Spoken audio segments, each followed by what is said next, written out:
Sci-fi comedy, more formally known as comic science fiction. Technology of the future, the coming of aliens, and the exploration of space become jocular concepts in the face of this mighty genre, and its qualities, which touch upon and humorize the final frontier of the sciences, is well appreciated by audiences. Yet, although its main function is to make sport of revolutionary ideas of the sci-fi fantasy, the genre may also serve to create social commentary or movement, as expressed by Bruce Shaw, previous anthropologist and now author, in his 2010 book, The Animal Fable in Science Fiction and Fantasy. Referring to science fiction and its subgenres, he says, "The objective of making social comment, if not social change, is to be found in those earlier forms." Such an objective is pursued heavily in the two particular sci-fi comedy films I've chosen for comparison. The Hitchhiker's Guide to the Galaxy, released in 2005 and directed by Garth Jennings, and CJ7, released in 2008 and directed by Stephen Chow. However, the comparison between these two films becomes relevant by their geographical difference, the first a British film and the second a Hong Kong production. From their distance, each movie's social commentary is based in different social contexts. In consideration of these distinguishable contexts, by comparing the two films through a qualitative lens, we are able to look at how the cultural context of a sci-fi comedy film may affect its execution of the comic science fiction genre. The unfortunate situation. Within sci-fi comedies, the trope of the unfortunate situation is a notable quality of the genre. It's classically used as a pretext for the protagonist's lives before the impact of extraterrestrial beings or insanely advanced technology enters the picture and turns everything around. The Hitchhiker's Guide to the Galaxy and CJ7 introduced their own unfortunate situations in their opening scenes as well. Interestingly enough, the two films resonate strongly in their use of their respective protagonists' homes to illustrate their unfortunate situations. In Hitchhiker's Guide to the Galaxy, the movie opens with middle-aged everyman Arthur Dent having his home demolished by construction workers in order to build a bypass. The ridiculous tone of the scene is set by the scene's music, which discertains Arthur's home being demolished as anything serious, but rather a curious joke within the big picture of the movie's premise.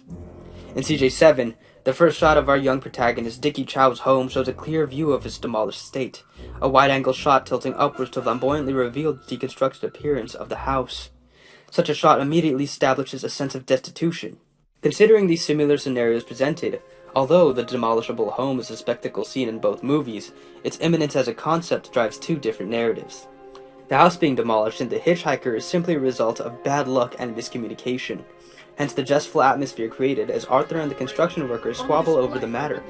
Its involvement within the story serves merely as a plot device and establishment of initial setting, and the unfortunate situation of Arthur Dent is simply a passing circumstance within his life.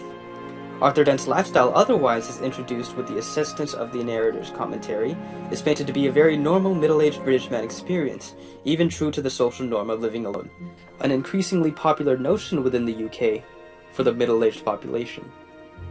Meanwhile, the house's demolished disposition throughout CJ7 represents the ongoing living conditions of the protagonist. As such, CJ7 elucidates a lifestyle of poverty. Stephen Chow himself said in an interview with Southern Metropolis Daily that much of Dickie Chow's life depicted in the movie mirrors Stephen's own childhood, having grown up with poor parents. In that manner, the film reflects the prevalence of modern urban poverty within China. Humor. Another central quality of sci-fi comedy cinema is, of course, the humor within the films. Both The Hitchhiker's Guide to the Galaxy and CJ7 are consistent with their comedic stylisms, pertaining to their respective countries' societally constructed senses of humor.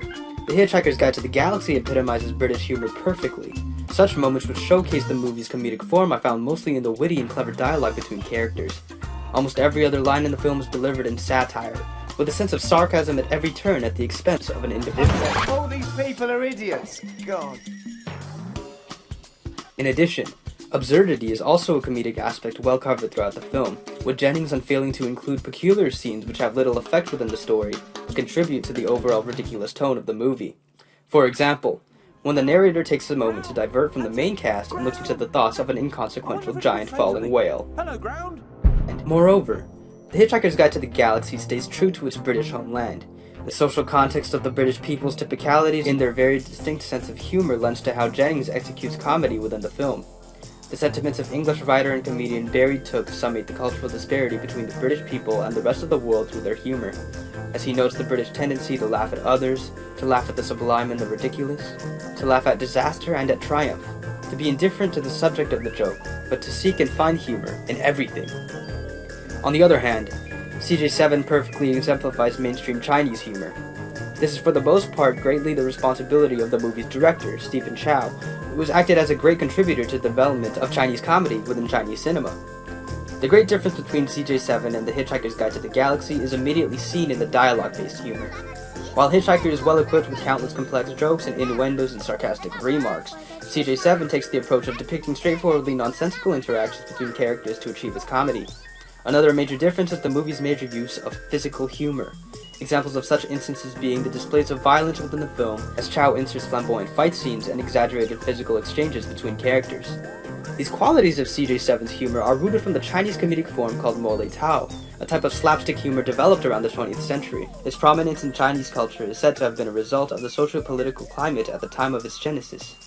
In spite of these very exclusive and contrasting forms of comedy between the two films and their separated representations of different social identities, there are still moments within the two movies in which the humor can be considered similar. Most notably, in The Hitchhiker's Guide to the Galaxy, there is a minimal use of slapstick humor in scenes such as when the alien creatures smack the cast in the face whenever they think of an idea. In CJ7, the ending scene of the movie features narrative commentary from the protagonist as the events unfold into conclusion. A more childish yet considerable comparison to the narrator's descriptions in The Hitchhiker's Guide to the Galaxy. Representation of aliens. A final aspect worth comparing between the two films are each of their depictions of aliens. Aliens playing an undoubtedly central role in the sci-fi world, let alone the comic sci-fi world, the choices in which the directors take to mold their visions and roles of aliens can be attributed to their respective cultures. This is further supported by The Hitchhiker's Guide to the Galaxy and how blatantly the aliens reflect British society. The aliens directly reflect the eccentricity of the British people, communicating in perfect English and using typical, very English idioms and expressions while even speaking in a British accent. To this point, the aliens are extremely humanized and also anglicized, central alien figures even being portrayed in human form quite explicitly, looking at Ford and Zaphod, while others still maintaining human-like behavior even with their more different appearances. More particularly, in multiple scenes, the Vogan Commando wears a monocle, a recognizable symbol of English culture. A producer of the film explains that the Vogans were actually based off of caricatures of politicians and people of power. Regardless, almost all of the aliens within the film heavily portrayed the British mindset of wit and crass behavior.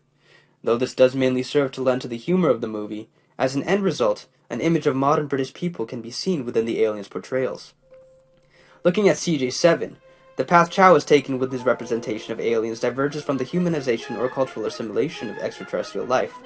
Instead, the titularly named alien of CJ7 takes on the behavior and appearance more of a dog.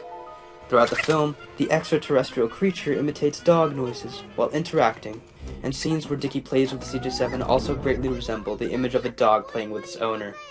This was a meticulous deliberation which Chow worked hard to achieve.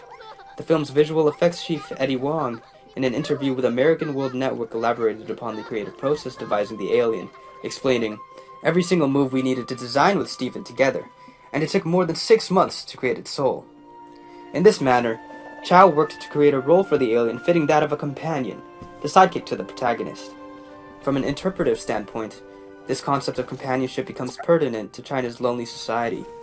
In the last decade, the development of an economically described population known as the empty nest youth has become a rising topic of concern in China, emphasizing the loneliness which youth in China are facing.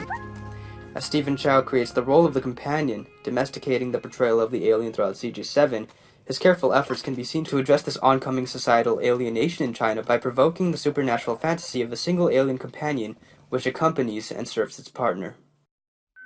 The sci-fi comedy genre is, initially, a lighthearted one, but when delving deeper into its intricacies, the ability to attribute its conventions to commentate upon and reflect culture becomes a quality which allows the audience to appreciate the genre even more beyond the laughs and scientific amazement. Both of The Hitchhiker's Guide to the Galaxy and CJ7, although coming from different social cultures, are able to touch upon parts of their culture to individualize themselves in their social commentary. Garth Jennings embodies in his film the British appreciation of the absurd, and familiarizes outer space to capture British society, while through CJ7, Stephen Chow provokes concepts revolving around the social issues of modern-day China. The execution of the sci-fi comedy genre differs greatly depending on which cultural context it is based in. However, the common spirit which all sci-fi comedy films share at its core remains the same throughout, and it is quite the spirit